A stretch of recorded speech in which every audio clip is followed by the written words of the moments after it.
Welcome to the Lifestyle You podcast. I'm your host and health and fitness coach, Jenna Altman, and I'm so glad that you're here. Health and fitness don't have to be that complicated. Do you want to achieve a body you're proud of, gain physical and mental energy, and grow your confidence without giving up date night with your partner or starving yourself?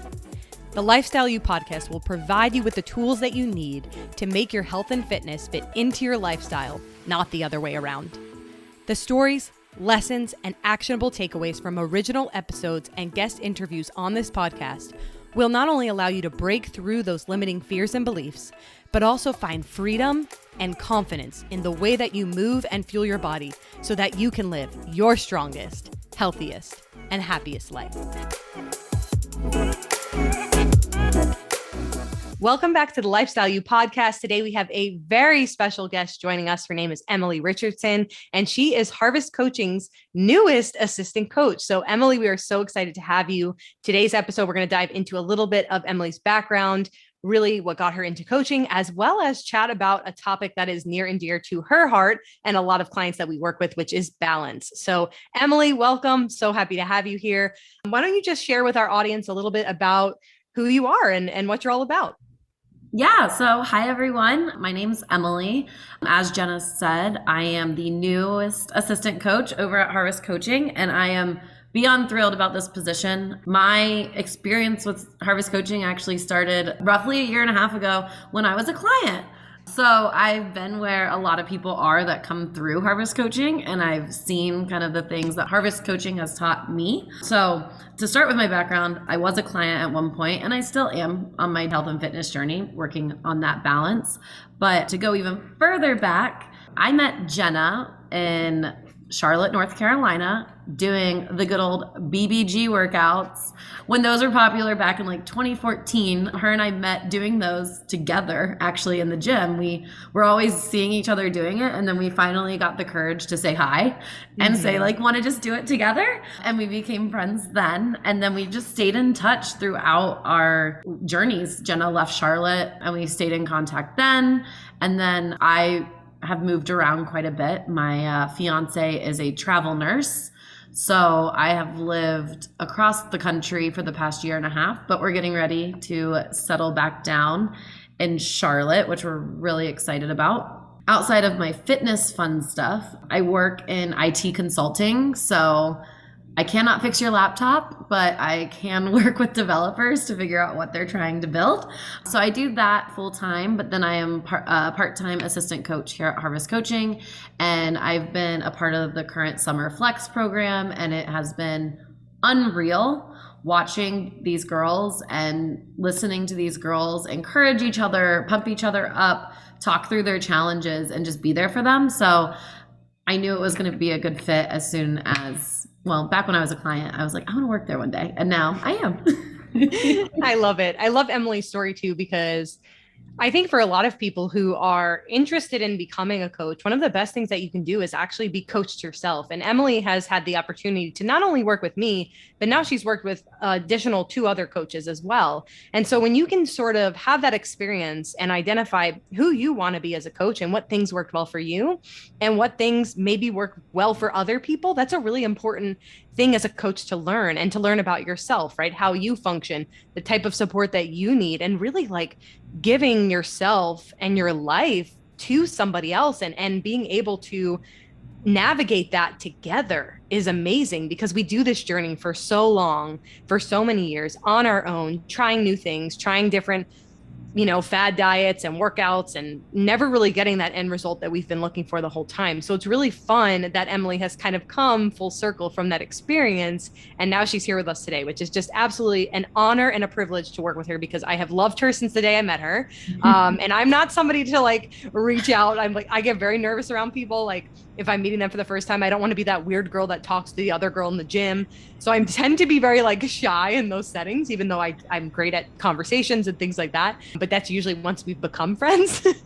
So for me, it was like this really big intimidation factor of like, well, she's doing what I'm doing. We look like we're about the same age. Like we're the only 2 people in this apartment gym complex. Do you know who said hi to each other first? I do not. I feel like it might have been me because because I had just moved to a new city, I was Yeah. so eager to meet new friends. And I was like, I need to make friends. And my brother, this is a really funny story. My brother, when I first moved to Raleigh and when I was about to move to Charlotte, he was like, Jenna, you need to make friends in the gym. He's like, that's where your people are going to be. Like, you love working out, you love the values of people who work out, blah, blah, blah. And I was like, okay, cool. So then that's why I was like, okay, well, I'm going to meet somebody in the gym and they're going to be my friends. I was very determined. I'm sure it was me. I feel like it was probably I think me. it was you. I think Because I said, are you doing, I think I brought up the workouts. Like, I oh, are think you you doing those did. workouts too? I think you did. And the whole reason I think it is you is because I can be very outgoing, but I hit a shell when I moved to Charlotte. So, like, Mhm. I moved from Ohio to Charlotte right out of college. I knew no one in the Mhm. state. I was like, well, here I am Yeah. working like out. I didn't work in Uptown. I worked like up in University, which basically the suburbs of Charlotte, for those who don't know Charlotte. And I worked with everyone who had kids my age. So I was like, Mhm. wow. And I kind of got in my shell. So I remember telling my mom, like, I was like, oh, this girl at the gym, she said hi to me. Like, we were doing the same workouts. And she's like, great, you have a friend. What's really fun about the Harvest coaching team is that we're like a big family, and it's really fun because especially in the summer flex program that Emily was chatting about earlier, we have, you know, a group of women, there's 14 total and not including the coaches. And it's just really fun to be able to connect with each other, to bond over how strenuous the finisher was or how we are struggling with routine setting in the summer and stuff like that. So it's really very fun to and I utilize this as a network of friends too, right? Like my Yeah. business, I'm friends with my clients and I'm friends with my coaches and all the things. So anyways, we love community around here, so that's definitely something that we prioritize. But Emily, why don't you share with us what really made you get into coaching in the first place? And we may have touched a little bit on this already, but would love just really what kind of inspired you to take that leap. Yeah. So, like I said, I'm in IT consulting, but my actual title is Agile Coach. So, I do coaching in my day to day 9 to 5 life. Like, I'm striving to be a coach for developers, which can be very tricky and it's very different, but you also apply a lot of the similar things that you would when you're coaching anyone. I did do a small stint where I was like, I knew I wanted something entrepreneurial. I knew I wanted something greater than my 9 to 5, which is a very common theme across, I think, our generation. And so I tried managing Airbnbs because I had my own place I was Airbnbing. And I realized that's not really what I want. I went down a few other avenues and I was like, I'm missing this collaborative aspect. Like, I like to be creative, but I missed the collaborative aspect and like I was helping someone because it was going to take a lot more, I want to say, financial backing. And so Jenna posted a assistant role and I was like, oh, she's hiring. Maybe like I could do that. Like that would be fun. I love working with her. Some of our conversations when I was a client while I was going through an entrepreneurial journey kind of ended with some entrepreneurial conversations and just conversations about business. And I just knew that like I enjoyed talking with Jenna, not only and learning from her from a health and fitness aspect, but from like an overall life aspect as well. And so when she posted that, I was like, oh, I want to apply. Like, I'd love to talk to you about it. And I think our conversation lasted like 4 minutes before she's like, this isn't the role for you. And I was like, I know, but like, I just want to work with you again. And I totally knew that like I'm probably not going to be the world's greatest assistant, but I wanted to like help Harvest Coaching thrive. I wanted to do something that like I truly believed in, and I believe in the message that she taught me, that she coached me, and that she's continuing to preach and coach.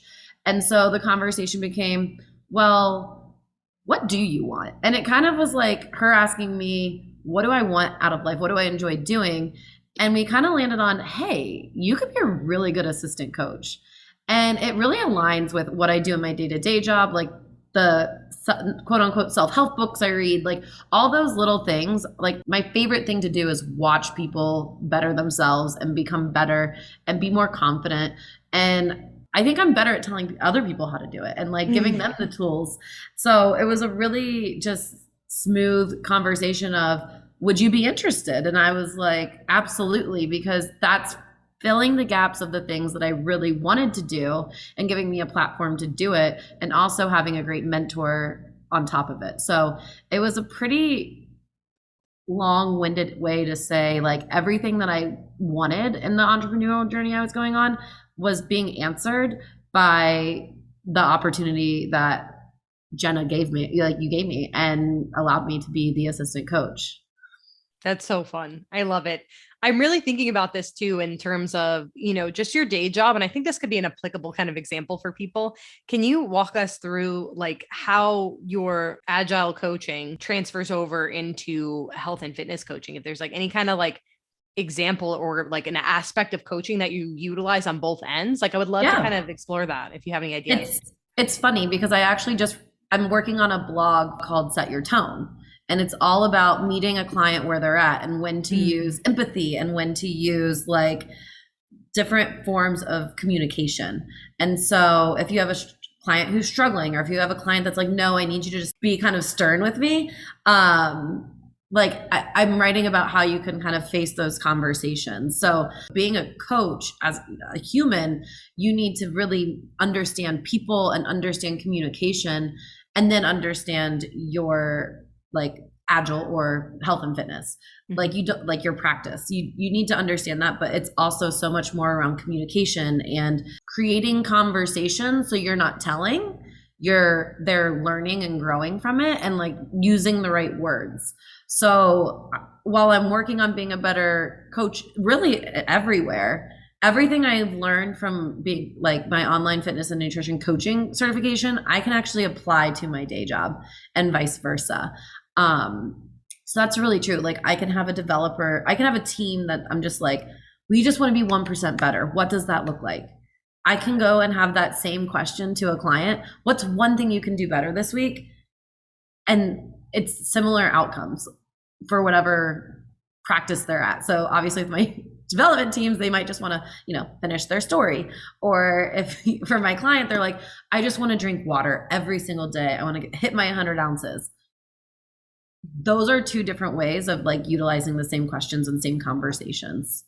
Yes, that's so good. I love that we tied this in because I think, right, just setting the tone, like you said, meeting clients where they're at, right? So we're going to streamline things for you so that way it's personalized, things make sense to where you're at. We're not going to ask you to do more than we think you can handle. And when you're ready for more, you can take on more, but we're going to scale things so it's very simple and effortless when it comes into your lifestyle, right?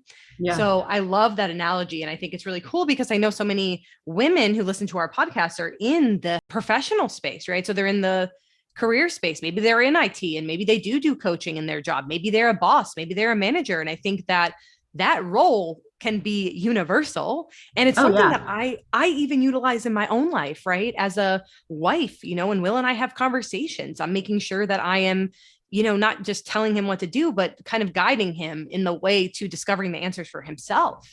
And he knows when I do this because he's like, you're asking me questions and you sound like you're coaching. But that's how cool this role can be and how it can kind of transfer over into other areas of life. So even if you've ever thought about pursuing coaching, this is a good episode for you because we're talking about how that crossover kind of happens. But that's awesome, Emily. And I'm so glad that you are benefiting from both of these spectrums. And it's only going to make you a more well-rounded coach in all of your areas of life. So that's fantastic. Share with us who you think your ideal person to work with is, because I know you have some interests. And of course, health and fitness is a pretty broad topic, but what really, who's the person that you really enjoy the most? Yeah. So for me, the one who is not scared of the barbell, wants to like go do the heavy lifts and really kind of work on building a physique. Prior to getting engaged, I was considering doing a bikini competition, and I worked with a coach for a few months. Then I got engaged and I was like, it's too strenuous. Like it's not necessarily what I want, but learning and understanding how different exercises can sculpt different muscles and do different things was really interesting to me. So I really love like someone who was like, I want to get in the gym. I want to learn the moves. I want to use barbells. I'm not scared of weights. But then also the individual who's like, I'm doing a zillion things at once. How can I mix in another one? How can I mix in health and fitness? What is the bare minimum I can do to get me on the right track? I work a 9 to 5. I have a fiance. I have a husky. I do coaching on the side. I like to be active. I'm constantly doing things. I lived in like three states in 1 year. How can I help the people who feel like health and fitness is like tech needs to be on the back burner, and help them realize they have tools to bring it to the front and still do the things that they love and find that balance. That balance can be as simple as like, okay, I now don't look at my phone in the morning until like 10 a.m. Okay, I look at it, but I only look at my workout. But like I don't get on like I don't do certain things in the morning, because I'm realizing if I spend my morning doing my me time and I can get my workout in, then I can give the rest of the day to others. Because a lot of what you do in the professional space and finding balance is, if you're a people pleaser and you like to do things with people and you like to be well known and like help others out, you need to have that time for yourself. So helping people find those routines, helping people find that balance in life. But I also love people who will pick up a barbell and be like, let's squat or deadlift. Yes, I love it. Yeah, there's definitely room to have interest in multiple different people. And it's really fun because as you are coaching more, you'll start to experience really who that person is that you love. And it's really interesting because a lot of the time it's actually previous versions of ourselves. And so when you were just talking, I was like, okay, well, the first version is you now, and the other version of you is the old version of you. Yeah. And that's who we really gravitate to, right? Because we understand what you're going through. We understand the struggles. We understand the hardships. We understand the challenges and the things that are getting in the way of you being successful, and the mind game that you're playing with yourself. We understand because we were there. I think that people often don't necessarily correlate that, oh, well, they're a coach, they never struggled, they never had to work on any of these things. Like, no, we struggled, and a lot of us are still on our journeys and forever will be, because that's the nature and evolution of health and fitness. It's a lifelong journey. It's not this just quick stop destination. See, and the biggest thing is yeah, I'm a coach. I'm still on my journey, and I can be honest and say, last week I was in the pits. I was like not feeling good about myself. I had low energy, and I just kind of stopped and I was like, okay, what is different about this week than other weeks? And I kind of realized we traveled. We went to the lake house for 4 days. I was very much out of my routine, and I was like, okay, am I actually in the pits, or do I just need to get back to my quote unquote normal? Like, I've kind of now gotten into this rhythm where I'm eating 80-20. Like, I'm just regularly, but when you aren't making your own meals, you're kind of like, sure, I'll eat that. Sure, I'll eat that. And I was like, ooh, I ate something that generally upsets my stomach. No wonder I don't feel great today. Like, I've learned those things, but like there are weeks where I'm like, my body image is down. My excitement about it is down. But that doesn't mean that you can't coach and help others through that. But it happens to everyone. We're not invincible because we have coach next to our name. We are humans. It happens. And I know, like, for me, I can connect with individuals who are still going through it, because there are days where I'm going through it. I mean, I'm getting married and I'm like, whew, gotta have those toned arms. And it's like, okay, no, you need to be healthy and like take care of yourself. There are days where you're just like, man, today's not my day and I'm not feeling myself today. And that's okay. And I think it's important to know that we aren't invincible just because we're your coaches, but we do know, and we have learned tools and ways to kind of help people out of those spaces.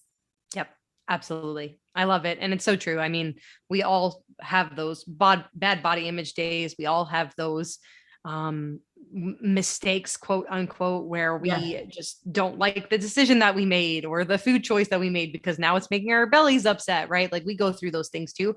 But what's really cool is we help you learn what to do when you do experience those things, right? So when we do have a bad body image day, what is something that brings you to yourself? What's something that brings you joy, right? Similarly, when you have a vacation where you're kind of eating things you're not normally eating, you come back, you're low on energy, you didn't get great sleep, you feel like crap.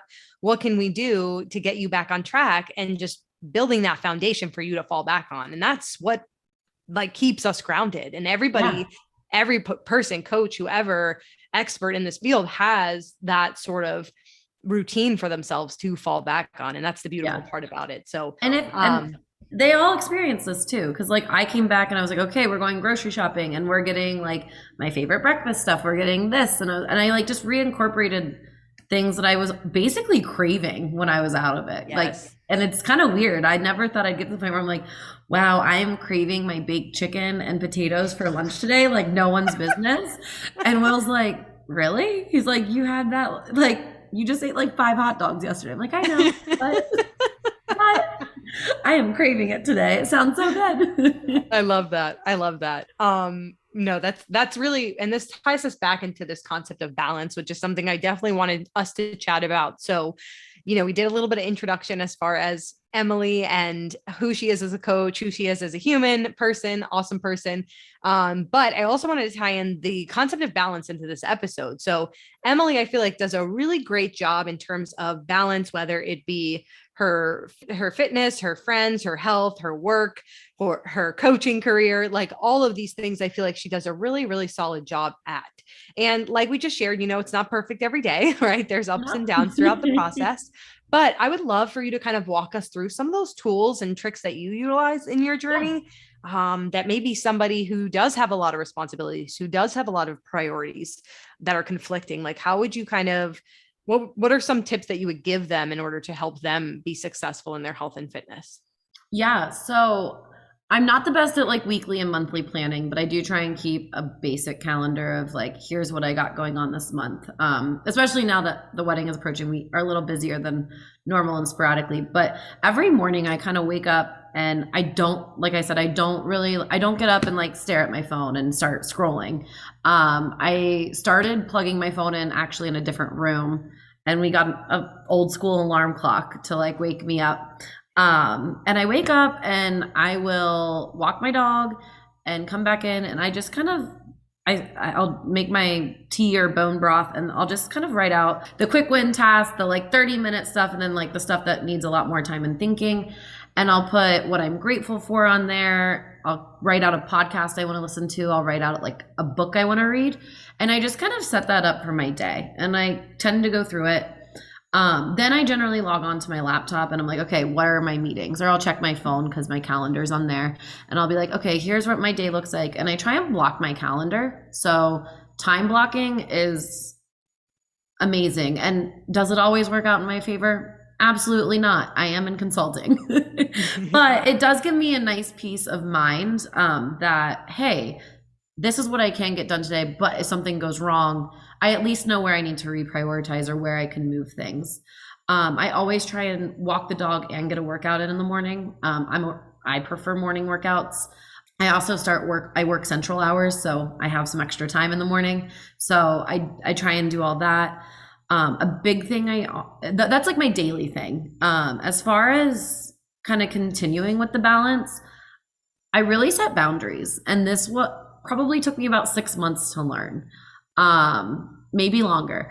But if I'm getting pinged for a meeting that goes until 6:30, I push back and say, hey, no, like I'm not going to be on. Like, is there another time? If not, I will do it. I don't say yes to everything. And I used to be like, yes, yes, yes, yes, I'll do it all. I love doing things. And I'd be working until 9 o'clock at night, both for myself and for others. I started implementing by 6 p.m. I'm either like doing something or I'm watching a TV show that Will hates while he's at work.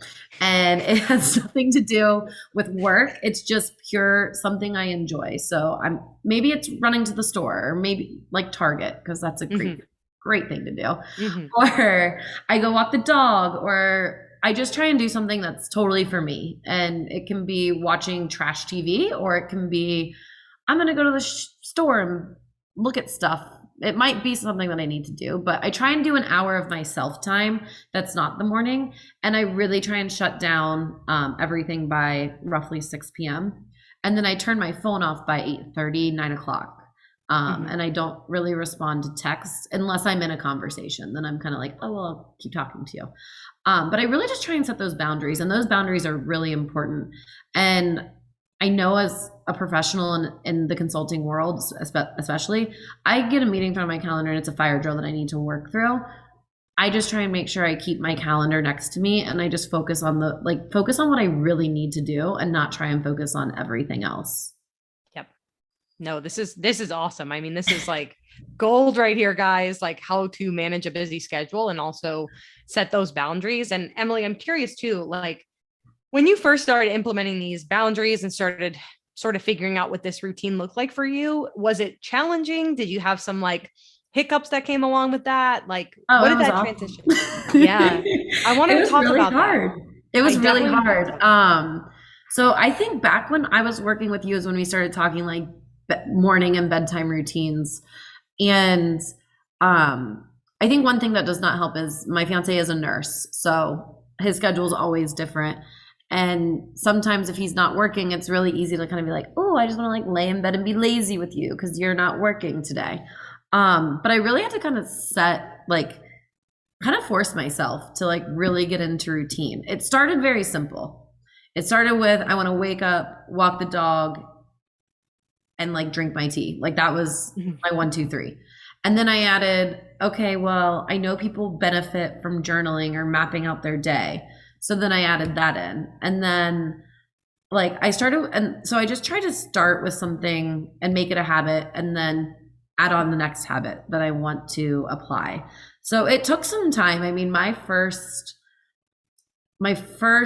true routine, I think, looked something like wake up, wash my face, brush my teeth, walk Whatever my floats your dog. boat.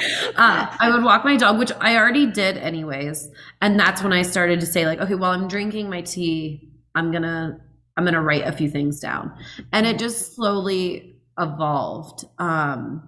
So definitely take one thing at a time. Morning routine was easier for me than nighttime because I used to be an avid TV in bedroom person, watch TV till I fall asleep. Now I read books. If you would have asked Emily in 2020 if she's ever read a book, she'd laugh and say like maybe like 1 or 2. I read like 7 or 8 already this year.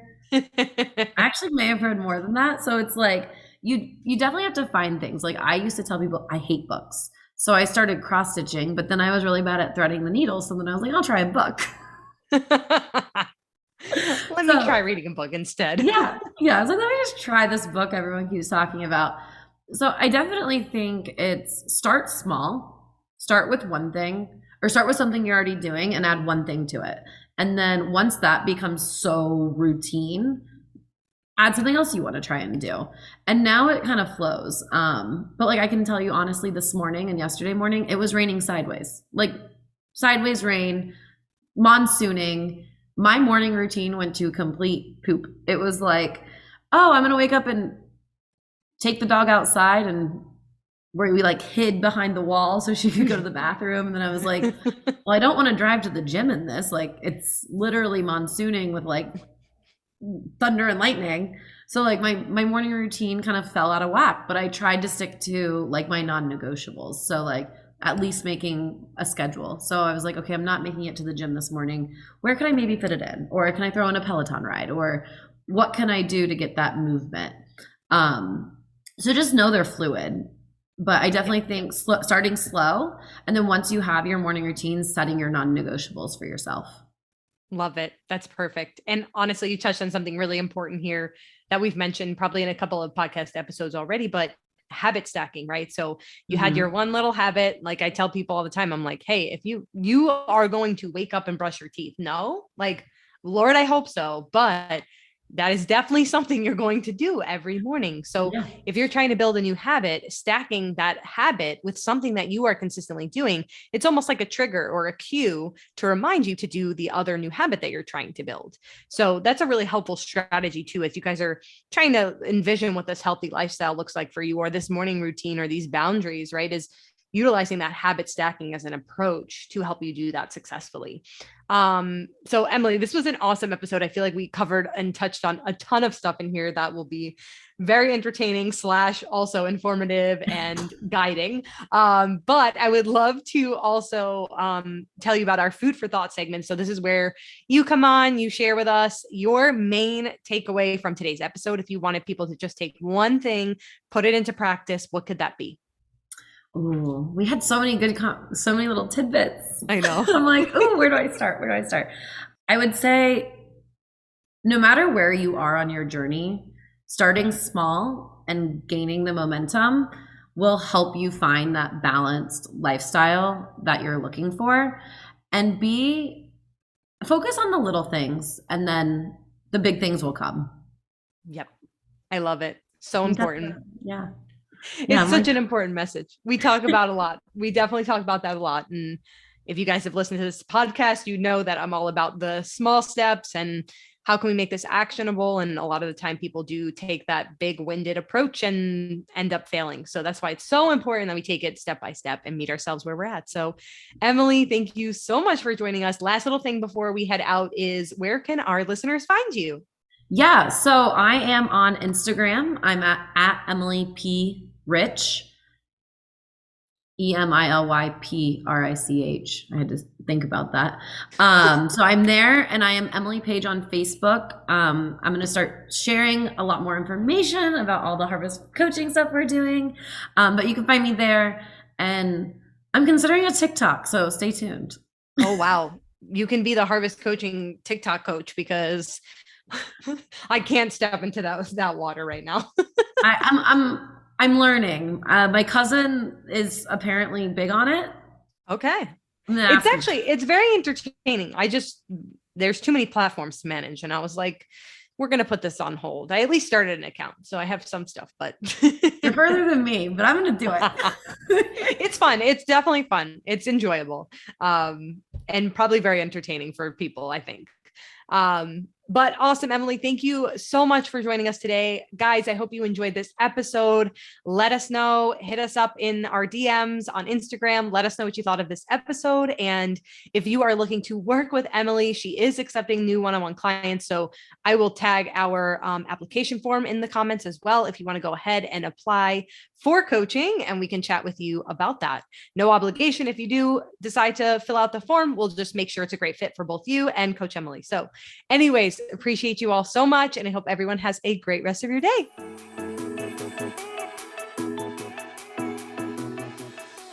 Thank you for listening to the Lifestyle You podcast. If you enjoyed this episode, please leave a 5-star rating and review to help others discover the magic we're creating together. If there's someone in your life who could benefit from listening to this episode, be sure to forward it along to them. You can also follow me on Instagram at Jenna Ray Altman for more helpful content, resources, and good vibes. As always, thank you so much for being here.